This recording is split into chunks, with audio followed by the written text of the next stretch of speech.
가장 확실한 것은 이제 사실 이제 구속됐으니까 정신감정도 했으면 좋겠습니다.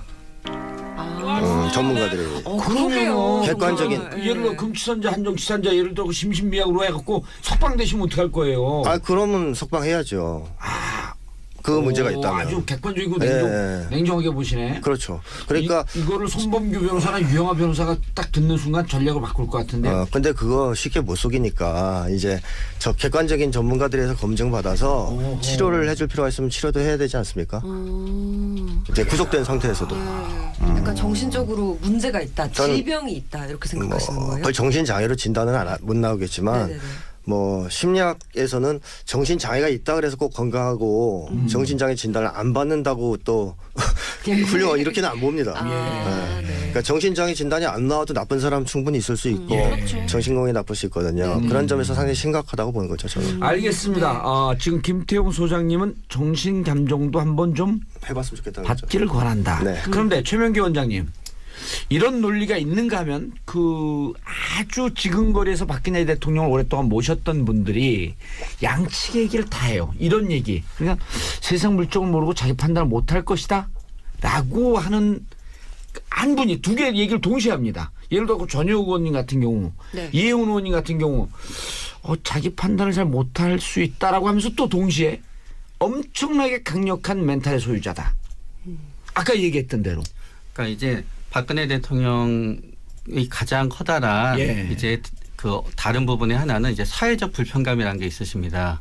그러니까 뭔가 하게 되면은 일반 대중을 만나고 뭐 10만 명, 5만 명 앞에서 나설 때는 별 문제가 없으십니다. 그러고 나서 굉장히 또 1대1로 박근혜 대통령과 만나시는 분들은 대통령께서 굉장히 그 다른 모습을 많이 보이신다고 얘기하시는 분도 있어요. 1대1에서도 별 문제는 없으십니다. 그러나 딱 이제 대통령께서 가장 불편해하시는 거는 10명이나 20명 정도의 사람이 있고 그 사람들이 아주 그 공과 사의 중간 정도에 있으면서 그 사람들이 또 어떤 가 원하는 게 있어서 나를 갖다 나한테 뭔가 원하는 것도 있고 그러니까 공과 사의 중간 정도에 해당되는 부분은 굉장히 불편해하시는 부분이 있으신 거예요. 그러다가 보니까 근데 그 모든 사람들이 다 그러지 않나요? 맞아요. 모든 사람이 다 그렇지만 어떤 정도의 차이는 있게 되는 겁니다. 그렇기 때문에 그거는 대통령께서 대통령이 되시는데도 굉장히 장점과 단점이 있었습니다. 왜냐하게 되면 장점에 해당되는 부분은 뭔가 하게 되면은 본인의 노출을 갖다 최소화하는 그러니까 대중 노출을 제외한 나머지 노출을 갖다 조절하는 전략을 하다가 보니까 신비주의 전략이죠 일종의. 네, 실수할 것도 없고 또 자꾸 사람을 만나서 얽히게 되면 자기 의견이 바뀌고 뭐 얘기를 들어주고 하게 되는데 조절이 됨으로써 신뢰와 원칙을 지킬 수 있다는 장점이 있었던 거고요. 단점은 어디에서 나타나느냐 하게 되면 결국 대통령을 직접 만나기가 어려워지다가 보니까 접견권 자체가 권력이 되게 되는 단점이 생기게 됩니다. 거기에서 바로 비선이라는 게 생기게 되는 거예요. 대통령을 만날 수 있는 사람이 가장 많은 권력을 누리게 되는 거고요. 대통령을 중간에서 만나는 사람이 이거 대통령 지시야라고 얘기하게 되면 나머지 사람은 확인할 방법이 없게 되는 겁니다. 알겠습니다. 네. 소장님, 네. 의문의 일편 줄 알았더니 내용은 탄탄한데요. 제가 박근혜에 대한 분석을 하면서 핵심적인 키워드로 제시했던 것이 이 세상에 대한 공포입니다. 세상에 대한 공포. 이건 또 두 분이 좀 비슷하네 살짝. 공포감이 아주 크다. 이건 이제 인간도 무서워한다는 얘기거든요. 세상을 무서워한다는 얘기는. 방금 그 공과 사이 중간 영역에 있는 한 10명, 20명 정도 사람들이 있을 땐 불편해한다. 그 비슷한. 저는 극소수의 사람도 자기 측근이나 가까운 사람 아니면 불편해한다고 생각합니다. 여러 증언을 통해서 확인한 바도 그렇고. 저는 뭐 사실 증거를 제시하기 시작했어요. 저는 뭐 분석할 때는 그런 내용을 잘 몰랐는데 그 이후에 이제 많이 만나 뵀는데 직접 박근혜 씨를 뵀던 분들이 증언이 일치하더라고요. 대체로 1대1 관계에서도 언어 능력이 이렇게 뛰어나다든가 화제를 전용욱 씨도 이 얘기를 해요. 화제를 주도한다든가 이게 잘 안 됐다는 얘기. 그다음에 그 최태민 씨가 박근혜 씨를 18년 정도를 이렇게 쥐고 있었는데 이 접견인 통제를 했다는 게 확실히 지금 드러나고 있거든요. 접견인 그러니까 이제 만나는 만나는 사람을 제한했다는 얘기죠. 그 지금 얘기하잖아요. 깜짝이야 갑자기 막 나 귀신을 보는 줄 알았어. 궁금하니까요. 그러니까 사람들을 자유롭게 만나게 해주지 않고 자기 손아귀에 쥐고 있으려고 계속 통제하면서. 그때 박지만 씨도 통제를 했던 거 아니에요? 그렇습니다. 그래서 박근영 씨도 못 만나게 네, 했고. 그렇죠. 청원장도 냈죠. 노태우 전 대통령한테. 예. 그런 사건이 벌어진 것은 이제 어쨌든 인적 관계를 자유롭게 맺을 수 없도록, 대인 관계를 맺을 수 없도록 통제한 거거든요. 이게 정신 건강에는 상당히 전 나쁜 영향을 미쳤을 거라고 봅니다. 그러면서 최태민 씨가 18년 동안 통제해오는 와중에 네. 정신적으로 상당히 왜곡되고 그렇죠. 뒤틀어진 측면이 생겼을 것이다. 네. 안 그래도 있었던 세상에 대한 공포가 더 나빠졌을 거라는 거죠. 세상에 대한 공포는 제가 이해할 수 있을 것 같아요. 예를 들어 22살 때 전시도 아닌데 엄마가 총 맞아갖고 사고가 났고 그러죠. 맞아요. 또 27, 8 때 아빠가 총 네. 맞아 사고가 났고 맞습니다. 이게 보통 큰 충격이 아니거든요. 그렇습니다. 20대 그때 당시에 20대가 성인이라고 하더라도 한 40대 50대 어머니가 정상적으로 이제 네. 나이가 드셔갖고 네. 자연적으로 이렇게 돌아가셔도 충격이 큰 거거든요. 네. 근데 느닷없는 그러한 부모님의 비보를 들었을 때의 충격. 거기에다 어머니는 국가원수가 참여하는 행사장에서 돌아가셨죠. 즉 최고의 경호가 이루어지는 곳에서 돌아가셨죠. 그러면 이거는 어떻게 보면 이렇죠. 이 세상에 안전한 곳이 있을까라는 두려움을 줄 수 있습니다. 그런데 그때 또 네. 프랑스에서 유학을 하다가 저는 이 생각이 들더라고요. 저도 이제 그 외국 가 있거나 혹은 감옥에 있을 때 무슨 공포감이 드냐면 어머니가 돌아가시면 어떻게 하지? 특히 이번 감옥 갔을 때는 어머니가 돌아가시면 어떻게 하지? 그 공포가 9개월을 가는 거예요. 언제 또 가셨습니까, 감옥에? 한 번 가셨어요. 12년도에 갔고요. 네. 83년도에 갔고요. 87년도에 갔고요. 정말. 수시로 갑니다. 근데 정말로요? 정말로요? 정가 구범이라니까 왜 이래 이 양반이. 감옥 가고 싶어? 아니 근데 진짜 이번에는 네. 국회의원을 하다가 간 거 아니에요? 그러니까 이 공포감이 어머니가 돌아오시면 어떡하지? 근데 그때 이제 무슨 생각이 드냐면 다시 복귀를 해봤어요, 제가. 박근혜 전 대통령이 파리에서 엄마가 총에 맞아 돌아오셨다는 비보를 듣고 오는 비행기 안에서 그때는 지금처럼 10시간, 11시간 안에 금방 못 와요.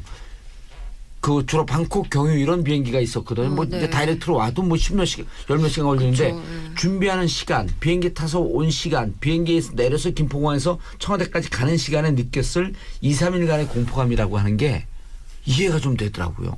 그 교수님 지금 박사님 지금 뭐죠 이게 소장님 말씀하시는 게 급 이해가 되네. 네. 거기에다가 왔을 때 사실 그 어머니를 잃은 충격을 치료를 해줘야 됩니다. 근데 퍼스트레이드를 시켰어요.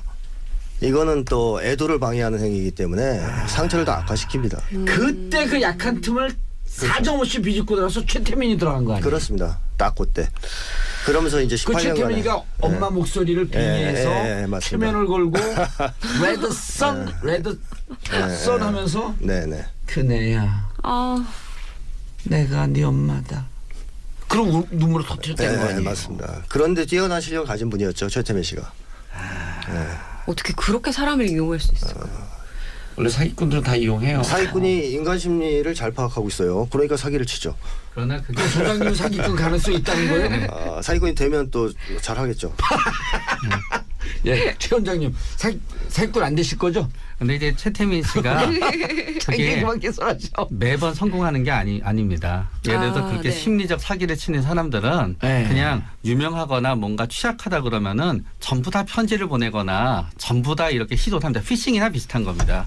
우리는 사기를 당하게 되면은 보이스 마치 피싱이나 100%처럼 내가 당한 것 같긴 하지만요. 네. 사기를 치는 사람들은 1000명, 10,000명한테 해서 한두 건이 크게 성공하는 거로 되는 거지 매번 성공하는 건 아닙니다. 사적으로 우리 그 최 원장님하고 김 소장님하고 저하고 묶이면 이게 70억 분의 3이 되겠어. 내 딱 보니까 작품 하나 나올 것 같은데. 얘기하세요 계속. 네, 거기서 끝났습니다. 아 끝났어요? 네. 자 이제 다시 네. 두 분이 슬금슬금 얘기들이 비슷하게 좀 가고 있어요. 네. 좀 다른 것 같은데요? 다른 것 같아요? 네. 그래서 어떤 이제 점에서? 제가 아까 핵심적으로 말씀드렸던 것은 그런 어떤 측근이나 뒤에서의 참모가 없이 독자적으로 정치 정세를 판단하고 전략을 짜고 이럴 수 있는 분이 아니라는 얘기죠. 제가 계속 얘기하는 게. 능력도 없고 네. 정신적으로도 좀 그 정도 한번 감당할 수 있는 심리가 아니고 지적 능력도 그렇게 높지 않다. 따라서 우리 최 원장님이 얘기했던 아주 강력한 멘털 그다음에 정치 투쟁으로 가고 있다라고 하는 전략적 선택을 한 거거든요. 그 정도 수준이 안 될 것이다. 그렇죠. 그럼 혹시 그런 잘한 게 있다면 그거는 박근혜 씨의 머리가 아니고 참모나 이런 사람들의 머리에서 나왔을 거라고 저는 생각합니다. 전영우 씨는 또 반대되는 거 이런 얘기를 해요. 엄청난 승부사다. 네. 무슨 얘기냐면 박근혜 씨가 감각이 둔한 사람이거든요. 그러니까 무감각한 사람입니다. 그러니까 예를 들면 탄핵당해서 집으로 들어갈 때 웃는단 말이에요. 근데 이 정세를 들어가서 울었대잖아요. 들어가서는 우시면 또 예. 정세를 보면 아 내가 지금 대통령 자리에서 쫓겨난 거구나 이런 걸 생각하면 감정적으로 일단 다운되거든요 사람이. 근데 앞에서 지지자들이 환호하면 또 웃어요. 그다음에 옛날에 세월호 때도 사고 때도 내려갔을 때 거기서는 웃으면 안 되는 거 아닙니까? 예. 웃었어요. 아마 조언도 받았을 겁니다. 예. 웃었어요 또 지지자들이 박수 쳐주면. 그러니까 정신적으로 수준이 높아서 정말, 네. 자기의 감정이 큰 넓은 판을 보면서 좌우되는 분이 아니고 작은 내용들 자극에 의해서 반응하는 분이란 얘기인데 약간 네. 반세포적인 거죠. 근데 그 막 웃고 이런 거는 대중 앞에서 웃고 이런 거는 상황에 상관없이 그런 거는 좀 단련된 거 아닐까요? 어렸을 때부터 그렇지. 막 정치인들은 영예로서도 무조건 웃어야 된다고. 하고 어떤 상황에서도. 예, 그런 활동을 많이 하다 보니까 그 예리한 질문을 어떻게 해. 제 머리에서 근데 나왔어요. 그래도 웃지 않아야 될 장소는 알죠. 그렇게 그쵸, 훈련이 그쵸. 잘 돼 예. 사람들도. 근데 이제 그 통제가 잘 안 된다는 얘기입니다. 이 대목에서는요. 네, 저는 세월호 때는 일종의 방심이 있었다고 생각하게 됩니다. 결국은 외부에서 전부 다 우리가 이제 뭐 녹음을 하더라도 편집이 있다 없다 하다가 보면은 편집이 있다고 가정하고 행동하다가 보면 방심이 나오죠. 방심하죠. 그렇기 때문에 그게 아마 그 전부 다 이렇게 통제가 가능한 상황이라고 생각했었는데 통제가 안 되는 어떤 네. 허점이 있었다고 생각을 하고요. 정치인한테 가장 중요한 거는 지성과 능력과 지능도 있지만 사실은 그보다도 중요한 건 의지의 문제입니다. 의지의 문제. 의지가 강한 사람이다. 네, 그런 다음에 박근혜 대통령은 본인의 가장 커다란 장점은 본인의 정치인으로서 가장 커다란 자산은 사실은 지능이나 어떤 대인관계나 그런 게 있었던 것보다는 대통령의 딸이라는 것 자체가 가장 커다란 정치적 자산이었습니다. 그렇기 네. 때문에 모든 사람과 똑같은 단계에서 시작되는 게 아니었어요. 네, 네. 만약에 박근혜 대통령이 평범한 분이셨고 그래서 그분이 시의원부터 시작했다 그러면 대통령이 되지 못하셨을 겁니다. 그러나 본인은 귀한 존재에서부터 시작했거든요. 어허. 그렇기 때문에 박근혜 대통령의 어떤 단점이 사실은 정치에 있어서 가장 커다란 장점으로 발휘가 된 거고요. 그렇기 때문에 여러 사람의 우리가 생각하는 여러 사람의 뭐 10명, 20명의 의견을 취합하는 게 아니라 두세 가지의 대안 중에 가장 본인의 의지가 작동할 수 있는 대안을 갖다 만들고 나서 주위 사람들한테 그거를 갖다 실현되도록 주위 사람들을 갖다 몰고 간다는 점에 있어서는 대단한 정치적 능력이 있고 그러나 그 대단한 정치적 능력은 남과 같은 지점에서 시작하지 않았다는 데서 나오는 겁니다. 제가 좀 다른 얘기를 하나 하면 이제 세상에 대한 공포를 키워드로 제시했지 않습니까? 세상을 무서워하는 사람은 자기한테 방어막을 치죠. 그렇죠. 들어오는 게 싫으니까. 일종의 이제 심리학에서 방어 기제. 그렇습니다. 외부 세계를 방어적으로 대합니다. 그러면 남의 얘기를 안 듣게 됩니다.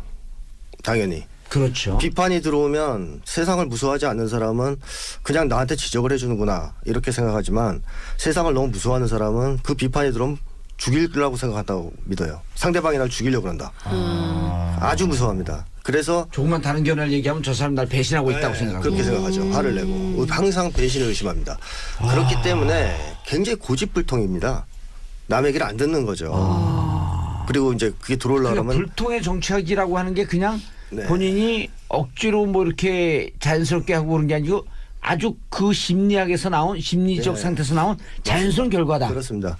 예를 들자면 예전에 이제 정조 같은 분은 그 벽보가 이제 왕을 비판하는 벽보가 붙어서 신하들이 잡아들입시다 이렇게 제안을 하면 이렇게 얘기했습니다. 우리가 정치를 잘하면 그런 거 안 붙을 텐데 뭐 그렇게까지 신경 쓰느냐 이렇게 얘기를 하시는 분이었고 저하고 좀 비슷하네요 그런 점은. 같은 정씨시죠. 아닙니다. 죄송합니다. 왜 나한테 개그를 하려면 죄송합니다. 잠깐 그 반면에 연산군 같은 사람은 친인척까지 다 잡아들입니다. 무서우니까.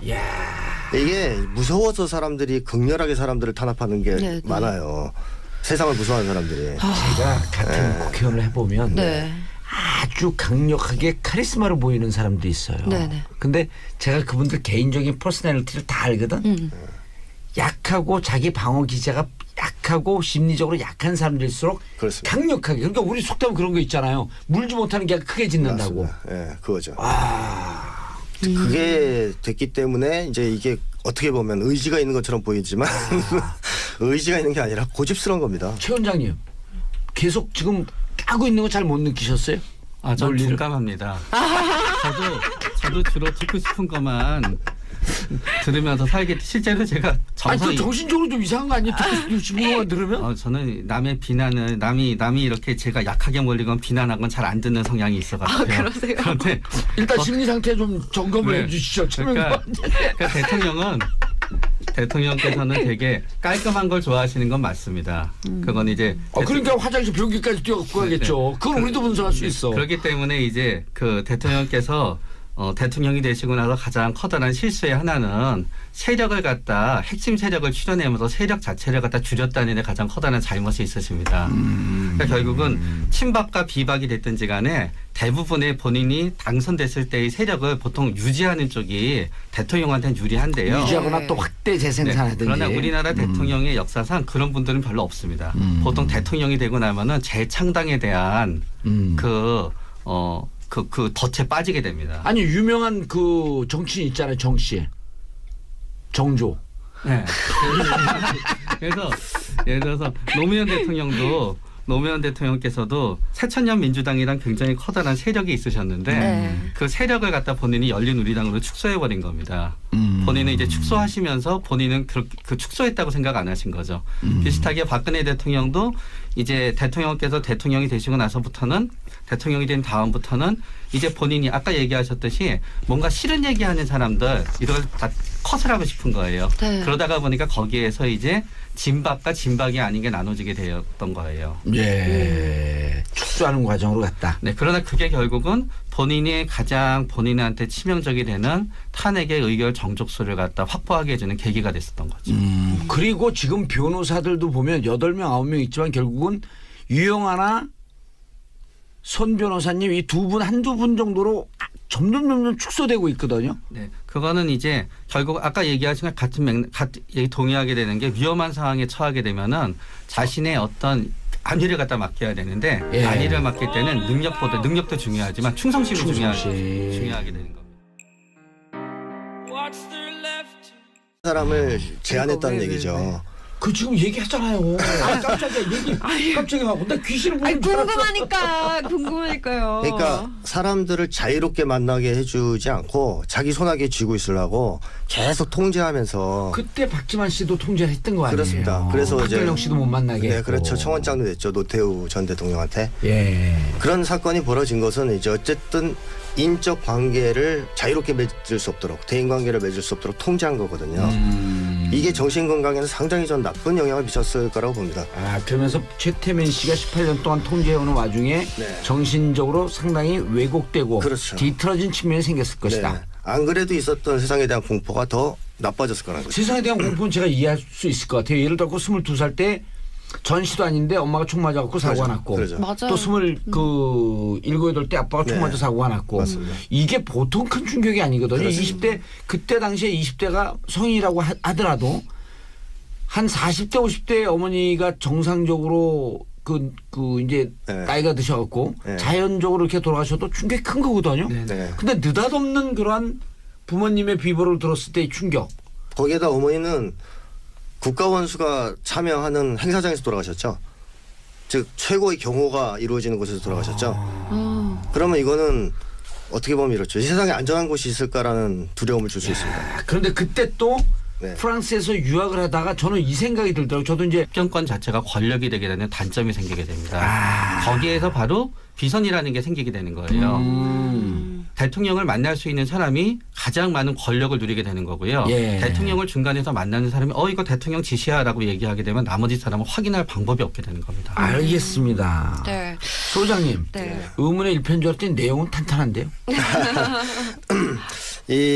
제가 박근혜에 대한 분석을 하면서 핵심적인 키워드로 제시했던 것이 예. 이 세상에 대한 공포입니다. 세상에 대한 공포. 이건 또 두 분이 좀 비슷하네 살짝. 공포감이 예. 아주 크다. 이건 이제 인간도 무서워한다는 얘기거든요. 세상을 무서워한다는 얘기는. 방금 그 공과 사이 중간 영역에 있는 한 10명, 20명 정도 사람들이 있을 땐 불편해한다. 그 비슷한. 저는 극소수의 사람도 예. 자기 측근이나 가까운 사람 아니면 불편해한다고 생각합니다. 여러 증언을 통해서 확인한 바도 그렇고. 저는 뭐 사실 사실 증거를 제시하기 시작했어요. 저는 뭐 분석할 때는 그런 내용을 잘 몰랐는데 네. 그 이후에 이제 많이 만나 뵀는데 직접 박근혜 씨를 뵀던 분들이 증언이 일치하더라고요. 대체로 1대1 관계에서도 언어 능력이 이렇게 뛰어나다든가 네. 그러니까 화제를 전용욱 씨도 이 얘기를 네, 해요. 화제를 주도한다든가 이게 네. 잘 안 됐다는 얘기. 그다음에 그 최태민 씨가 박근혜 씨를 18년 정도를 이렇게 쥐고 있었는데 네. 예. 이 접견인 통제를 했다는 게 확실히 지금 드러나고 있거든요. 접견인 그러니까 이제 만나는 사람들. 만나는 가장 확실한 것은 이제 사실 이제 구속됐으니까 예. 정신감정도 했으면 좋겠습니다. 전문가들이. 그러게요. 객관적인. 정말. 예를 들어 금치산자 한정치산자 예를 들어 심신미약으로 해갖고 석방되시면 어떡할 거예요. 그러면 석방해야죠. 그 문제가 있다면. 아주 객관적이고 예. 냉정하게 보시네. 그렇죠. 그러니까 이거를 손범규 변호사나 유영아 변호사가 딱 듣는 순간 전략을 바꿀 것 같은데. 근데 그거 쉽게 못 속이니까 이제 저 객관적인 전문가들에서 검증받아서 어허. 치료를 해줄 필요가 있으면 치료도 해야 되지 않습니까?